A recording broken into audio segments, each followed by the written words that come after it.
Pleakley is a beautiful, beautiful woman. Trump is a lucky guy. This side of the table, the rest of the podcast. Well, I feel a little awkward. Is this intense? This is awkward. Don't look away. No, Don't break the eye contact. No. This show's going off the rails already.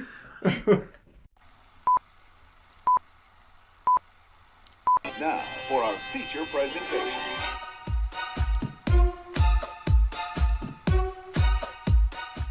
Hello and welcome back to another episode of How About This Movie. Today we're doing the 1986 creature feature, Critters. As you know, it is October, and this is our spooktacular. Who's in Critters, Tyson? Well, I will tell you. We got a young Scott Grimes, who was in some stuff. He plays the little kid. Yeah, the main kid, child. Yeah. And his mom is played by Dee Wallace. I don't know who that is. Me neither. His dad's played by Billy Green Bush. That's his name. I'm still a child, everyone. Sister is Nadine Vandervelde. I think that's how you say it. And then the two bounty hunters are Terrence Mann and Don Keith Opper. I feel like the bounty hunters are just played by every other actor in the movie. Well, one of them is, yeah. One of them has a hard time finding his form. Yeah, his final form is Don Keith Opper, who was also the drunk guy. So. It's the only actor to be in all of the Critters movies. Mm-hmm. Okay. All four of them, which I haven't seen the other three. You haven't seen 3 out of 4. I haven't seen 3 out of 4. You have 25% completion on Critters? Yes. I'm greatly disappointed in you. Well, I bet you didn't even see this one until we watched it. But I never claimed to be a Critters fan. You were the one that claimed to be a Critters fan. And who owns this movie? But who only has 25% completion on Critters? All 3 of us now. Yeah, but who directed Critters? That would be Stephen Herrick. He directed anything else? Yeah, he also did Mr. Holland's Opus, Bill and Ted's Excellent Adventure, and The Three Musketeers. Okay. Which Three Musketeers? The Three Musketeers. Critters is a movie. It is. I'm going to talk with the weird voice the rest of the podcast now because I said movie. Movie. Jesus Christ.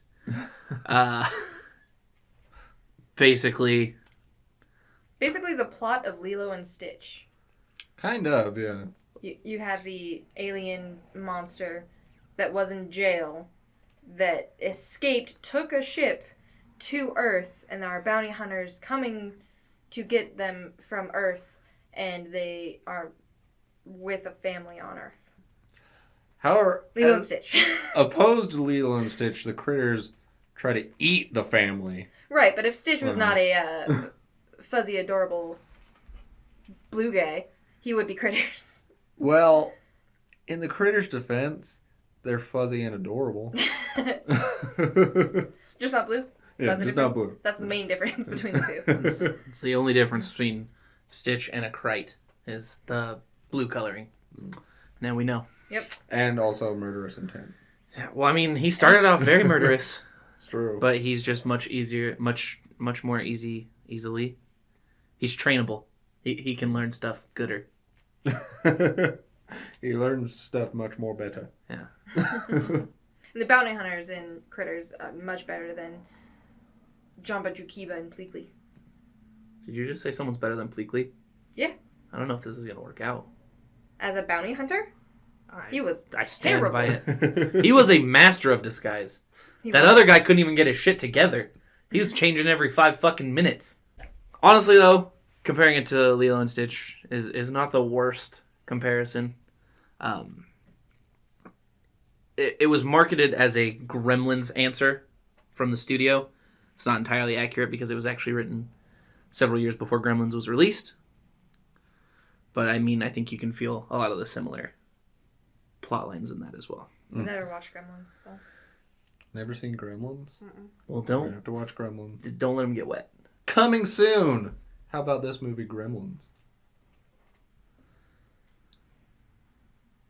What else do you guys want to say about the plot? Plot's, I guess, your run-of-the-mill 80s movie plot. You know,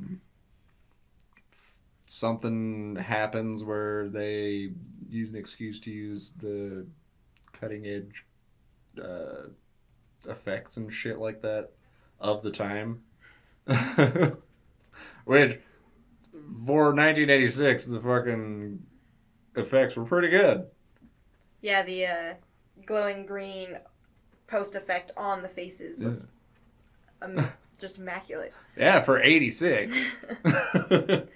The claymation as they were transforming. I will not let you say a bad word about claymation. It's true. I was just gonna say that one was pretty dope. Good. I was just letting you know I won't let you say a bad word about You're claymation. like, I'm saying the opposite of a bad word. That's fine. I'm glad. I'm glad. The critters I didn't expect to swear as much as they did. Swore a lot. Did they? Mm-hmm. It was rated PG-13, Carly. You should have known. It got me. I was laughing when they were trying to get inside. They were trying to load the shotgun, and the critters were like, they have weapons. And the one was like, so? One gets shot with the shotgun, and the other one's like, fuck. Yeah. It just fucking rolls off. It was hilarious. Oh, Jesus. This movie's incredible. Don't judge the Krites because of how they speak. If you have seen movies like Gremlins or Ghoulies, pretty much the same thing. Little creatures wreak havoc on humans. It's much. I was expecting a movie that I saw recently. What was it? Don't Be Afraid of the Dark, where they move into a house and then there's this tiny little things that are like supposed to be super scary, and they're trying to like bring them down to the basement. Mm-hmm. I wasn't really scared of that movie. I wanted it to be more like this movie, where they pose like an actual threat, and you were like actually terrified of this known being. Yeah. But that movie was terrible, and I wanted it to be more like this movie. This movie had, I mean, as you guys have kind of touched, it had a lot of classic tropes. The rebellious little brother, always tinkering with explosives. I mean, who didn't as a little brother? I always did as a little brother. Build bombs. Yeah, exactly. The mom and dad that just for whatever reason gotta take the big sister's side, and the big sister that Is enjoying her youth. yeah, that's a good way to put it. Exploring her business with Billy Zane. And the most appropriate trope of the 80s, Billy Zane. just Billy Zane. He is himself a trope of the 80s. And then he died. He got his entrails eaten. Mm-hmm. What a way to go. What a way to go. So I'd want to go.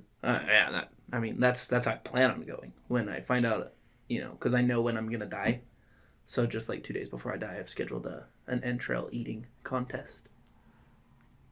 Joey Chestnut's going to be there. I'm hoping he brings home the gold for America.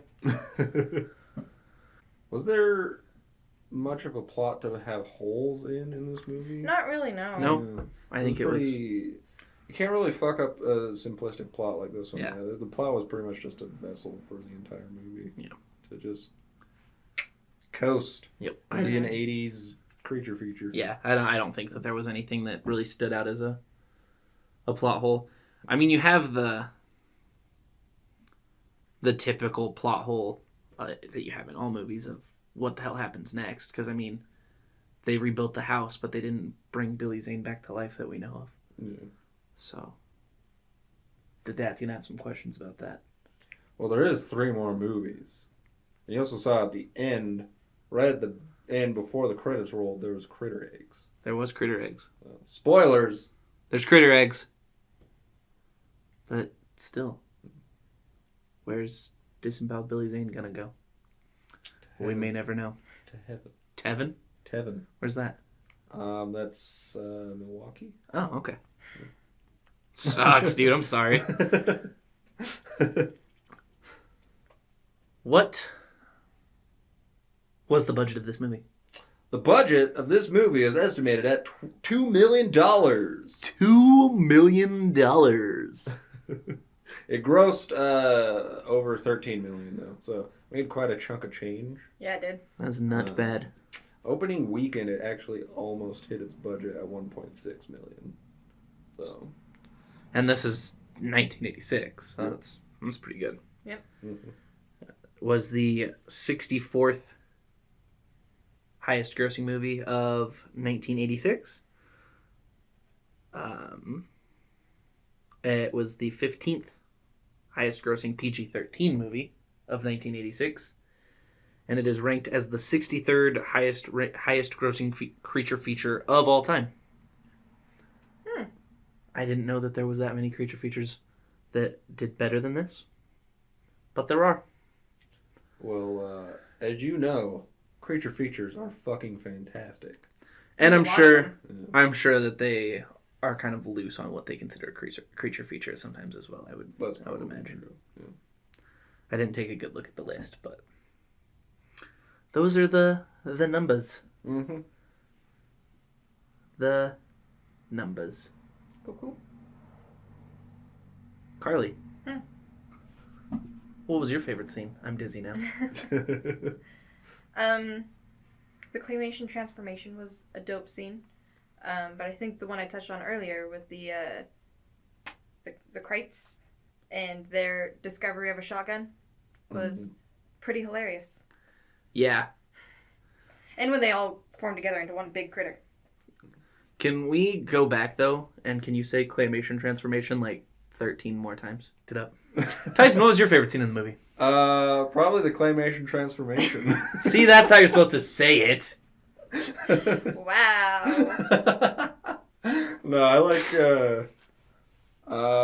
the scene where I like the whole fucking movie personally. It's a good movie. It's hilarious. It's a fun watch. The scene where the critters like get like the fucking poison darts spines and they fucking shoot the mom in the neck and you're like, oh shit, the mom's gonna die, but she doesn't die. She doesn't. Spoilers. Spoiler alert, only Billy Zane dies. Yeah, pretty much From only the Billy critters. Zane does. Oh, and the deputy. The deputy, but he's not killed by the critters. Yeah, He's he killed. gets eaten. Yep. He does get eaten. Mm-hmm. Under That's the car. right, you guys. Mhm. That's right, you guys.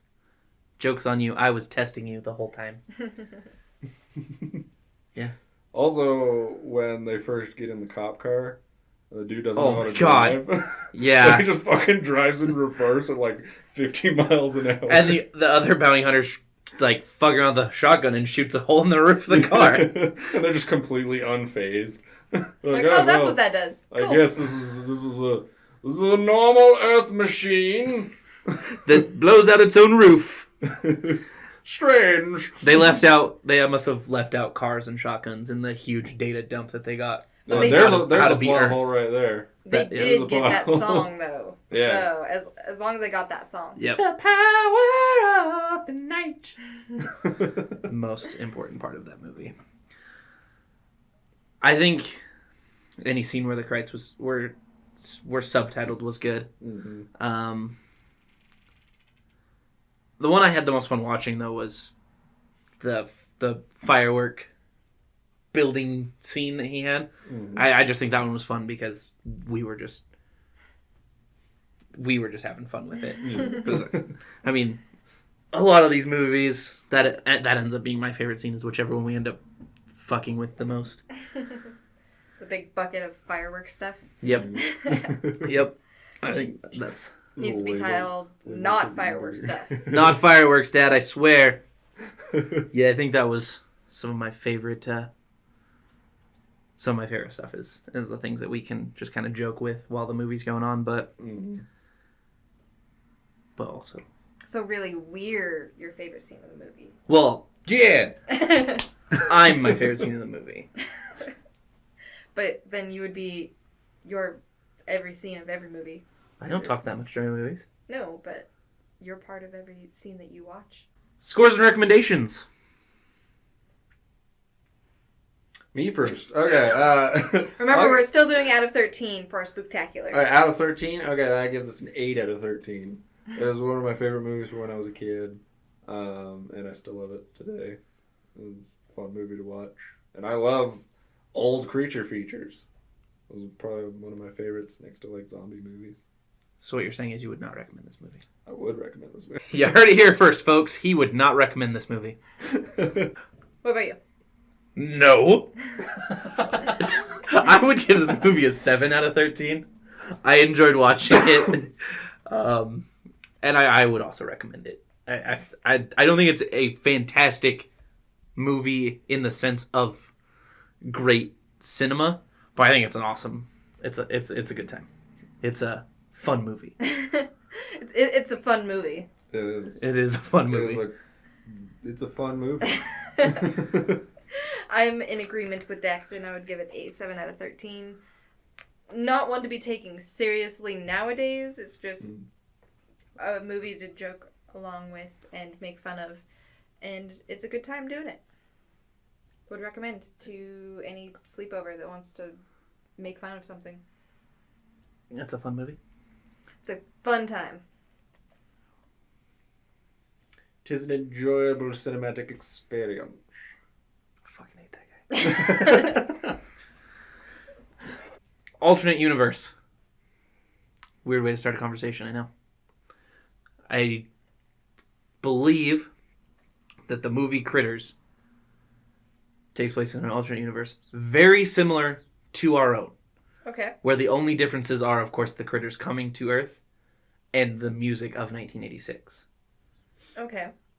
I believe that the only song recorded in this alternate universe in 1986 was Power of the Night.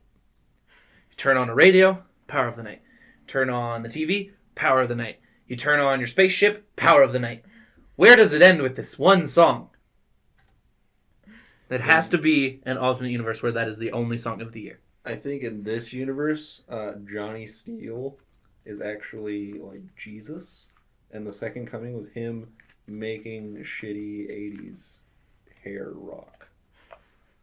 And going into the wrong career for someone named Johnny Steele. Yeah. Fun facts. We got some facts, and they're fun. Fun facts! They're facts, and they're fun. Yeah!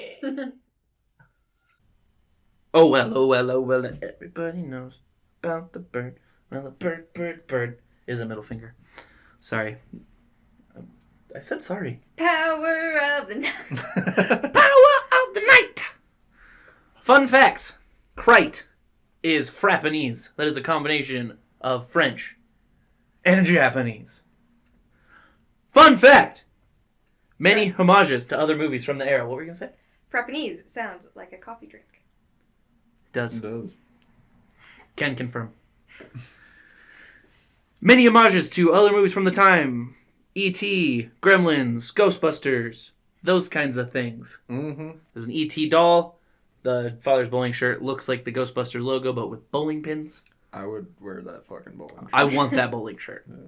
If you see that bowling shirt, buy it and send it to me. Send us 4 copies of that shirt. To our P.O. Box. Yes. Which is 711, not a real P.O. Box, .pobox.com. 69. Nice. At CompuServe.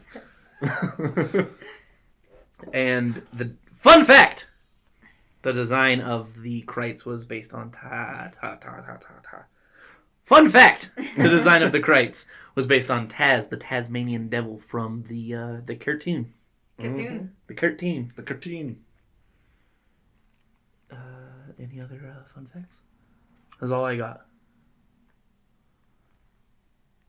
You have any fun facts? Fun fact! That's all the fun facts. Next week, which is in about 5 minutes. Yep. The Conjuring, I think. It's The Conjuring. Next week we're going to watch The Conjuring. Because we're still doing spooky shit. Some super spooky shit. This is the first movie that we've watched for our spooktacular that I would consider actually a horror film. I think we've had a movie that tried to be a horror film, a psychological thriller, and then a creature feature. So nothing actually horror filmy. But, yeah.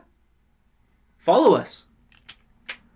We don't post anything because no one follows us. Follow us and we'll post stuff on all the things. True. Twitter, Instagram, natgeo.com, Friendster, MySpace. Adult Friend Finder, Reddit. Reddit, Tumblr, everywhere. You know, just you can find us. We're jecll Studios, JECLL Studios, and you can find us. But really, YouTube, Facebook, Instagram, and Twitter, jecll Studios. Subscribe, like, follow, tweet, comment, all those things. Tell us what movies we should watch, and we will most likely watch them because we love movies. That's true. Yeah. Got a real nice comment on our last YouTube video. No, when this posts, it won't be our last. It'll be like 3 videos ago. Still. On the current posted as of today. As of right now, which still does you no good. Watch our videos, comment stuff. We need attention. Love me and validate me. Thanks for watching. Like, subscribe, and comment. And as always, it's the power of the night.